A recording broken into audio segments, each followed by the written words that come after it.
আর জীবনে কখনো বৃন্দে নবী পাক দিয়েছেন সাদরের মাধ্যমে। ওই সাদর রেওয়াজ পীর দরবেশরা রুমালে এইভাবে এখনো পর্যন্ত জারি আছে। মানুষ যদি বেশি হয়, মানুষ যদি সংখ্যায় বেশি হয়, সেখানে সাদর বিছিয়ে দেওয়া, রুমাল দিয়ে বায়াত গ্রহণ করা, এটা নবী পাকের সুন্নাত। কথা বলে ঠিক কিনা বন্ধুরা? যারা হয়েছে সাইন্সাই সিলকুটের এই পরীক্ষা দাখিল হয়েছে, বড় নিয়ামত পেয়েছে, বড় নিয়ামত পেয়েছে। আজকে আমাদের সমাজ এইরকম পীরগিরিকে এখন এত বেশি এখন বিশ্বাস করতে চায় না। আমাদের ইয়াং জেনারেশন, আমাদের ইয়াং জেনারেশন আজকে মনে করে কোরআন হাদিস থাকতে আমার পীরের দরকার কি?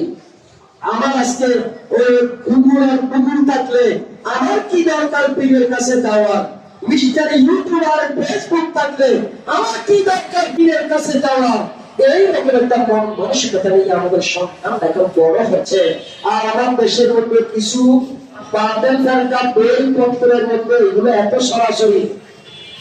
সরাসরি যে এগুলো দরকার নাই, কুলখানি দরকার নাই, সালিশা দরকার নাই, তারপরে কবর জিয়ারত দরকার নাই, মিলাদ কিয়াম দরকার নাই। এইভাবে আমাদের যে সমস্ত মামুলাত গুলো, যেটা সওয়াবের কাজ, এইগুলোকে একে একে একে একে ডিলিট করতে করতে করতে করতে এখন মিস্টার ডিলিটরা নিজেরা ডিলিট খাবার টাইম হয়ে গেছে। যারা এত বেশি ডিলিটের উপর চাপ দিতে দিতে ডিলিট তো হয়েই গিয়েছে।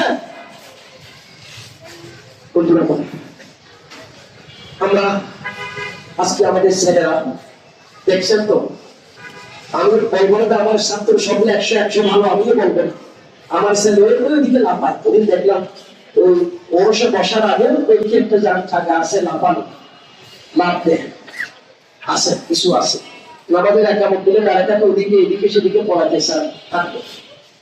কিন্তু ঢাকা ইউনিভার্সিটির যারা বাংলার ফ্রান্সের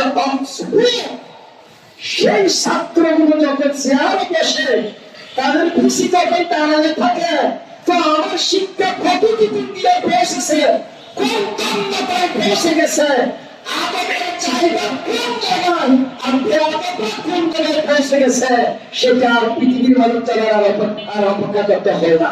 ঠিক কিনা?